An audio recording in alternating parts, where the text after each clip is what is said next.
Welcome everyone to this week's Xbox 360 video blog brought to you by the BDX community. This week's topic is the new Xbox Live Family Gold Plan, or as we like to call it here, the Family Dashboard.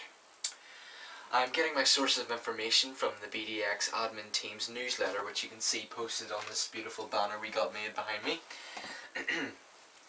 Now, teenagers and children watching this video blog may be in shock soon what they're about to hear and all the types of security their Xbox will soon be under. And that'll be the strict watch of mum and dad, and we're going to explain all this later. Each Family Gold package is going to cost £80 and will give you access to 4 Family Gold accounts for 1 year, which will save you £80 because of the usual price of 1 year of Xbox Live Gold, which costs £40 per year. Now, in my personal opinion, I believe it's a good idea for parents who are worried about their children on internet social sites, such as Facebook and all those ones, and want to be able to protect their kids on online video game servers. This £80 deal would be very good and useful to students in college or university who enjoy playing the Xbox 360 because it will save them a ton of money. As a benefit to us old school gamers, it would be an advantage for parents to let young gamers play because it means we have more victims to kill online on Call of Duty and such games. Now, getting back to the point I made earlier about kids being in shock. Parents can now control what kids or teenagers are allowed, or rather not allowed, to do on Xbox Live. Now, in this picture here, you can see a picture of the new Family Dashboard, and it shows an avatar beside it's a list of what it is allowed and not allowed to do online. Now, some examples are, now this particular gamer tag is Red Racer, and he is set as a child on the Family Dashboard, and he is not allowed to accept friend requests, he's not allowed to make credit card purchases, he's not allowed to use Xbox Live camera, or allowed to share his profile.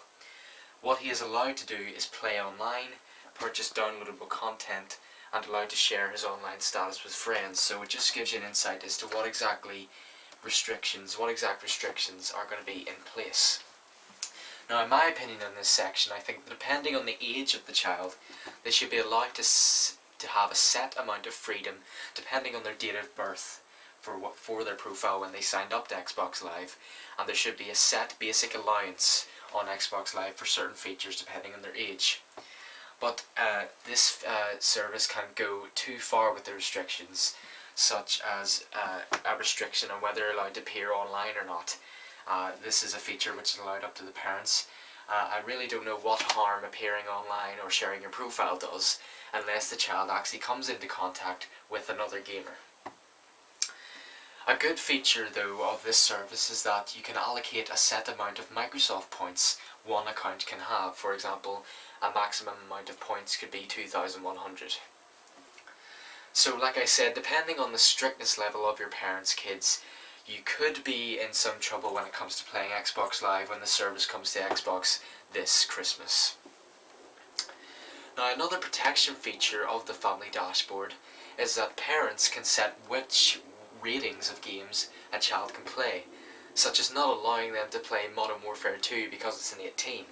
But an exception to this feature is that you can set individual games to be played, even if the rating is over a set limit. So for example, Modern Warfare could be allowed to play, but the setting is a 12.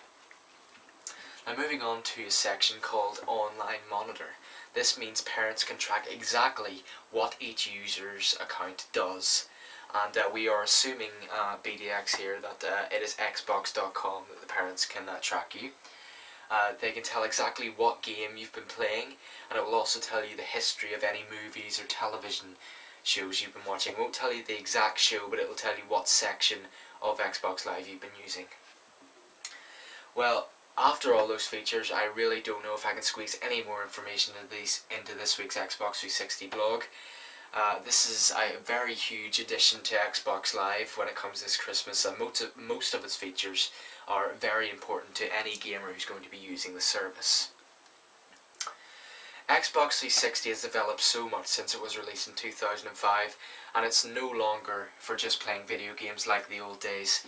Technology has moved on so much in the past decade, and that has opened up to a whole new world of social connection via games consoles. And we're thinking by the end of this decade, 2010, Xbox Live will be a complete social network catering to all types of users, whether they want to play games or just watch movies or even watch Sky if you're here in the UK. Sorry. I doubt you will require any more information, but if you do need any more detailed information, you can read the BDX Community's newsletter on this topic, and you can see the images of it behind me. But to view this newsletter, you will need to become a member of the site, and you can do this by visiting the website www.bdxcommunity.com and click on the register button. And please link us to all your friends. We're an ever-developing community website, and we want to get as many members as possible so we can keep you all up to date on the latest games and technology. Now, as for next week's video blog, we're going to be talking about the developments of Microsoft's Kinect, and we're going to be looking at some games that are going to be coming out for that. And don't also forget to check out PlayStation 3's video blog for this week. I am Dan93 reporting for BDX's news team.